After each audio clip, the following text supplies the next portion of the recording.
Walking down a grocery aisle, you're having an animated argument with yourself about a past conversation. Suddenly you freeze. Someone is watching you. Social conditioning often frames this behavior as a sign of mental instability. We're taught that the moment thoughts cross the threshold from the mind to the mouth, something has gone wrong with our internal wiring. This creates a reflexive shame cycle. You drop your head and pretend you are adjusting an earpiece, feeling foolish for an impulse that your brain actually initiated for a specific reason. Rather than a sign of instability, psychologists identify vocalized thought as a sophisticated cognitive tool that changes how the brain processes information.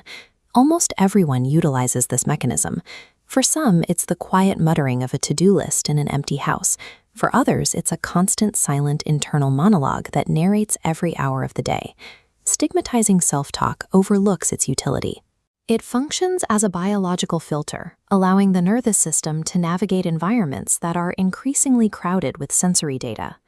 Consider what happens when you speak out loud to locate an object, like whispering keys or phone while you're rushing to leave the house. Your brain manages a chaotic grid of tasks and noise. Vocalizing a word creates auditory feedback, pulling the relevant file into your conscious focus. Like a mental laser pointer, surrounding cognitive noise fades to black, leaving that single piece of information brightly illuminated. Isolating data this way allows the brain to bypass distractions. Studies show that this auditory loop physically sharpens your immediate reflexes and improves the speed of your memory retrieval. External self-talk is an active mechanical override. It's the method the brain uses to force its processing power onto a single, immediate task. Then there is the internal monologue, the silent 24/7 narrator that comments on your day and replays your conversations while you're in the shower. This acts as an internal simulation room. This diagram shows a branching decision tree where the brain models reality, testing different conversational moves and calculating their potential outcomes before they actually happen. This simulation provides a clear evolutionary advantage. You can safely rehearse complex social interactions or confront potential threats entirely without the real-world risk of failure. The inner voice also handles emotional processing. After a confusing interaction, it steps in to dissect the subtext, analyzing tone, intent, and social cues to help you make sense of what just happened. This internal narrator organizes chaotic emotional states. It takes vague anxieties and translates them into linear, executable steps, turning a feeling of overwhelm into a plan of action. The internal monologue is fundamentally a survival mechanism, a private laboratory where you solve the problems of reality before you have to live them. Because this narrator is so influential, its tone matters.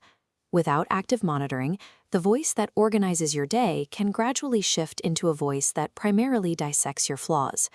This illustrates the mechanics of negative self-talk. Since the inner voice commands the nervous system, a hypercritical narrator, the red signal shown here, can trigger a persistent physiological stress response, effectively turning your own biology against you. The solution isn't to try and silence the voice, but to redirect it using a technique called instructional self-talk.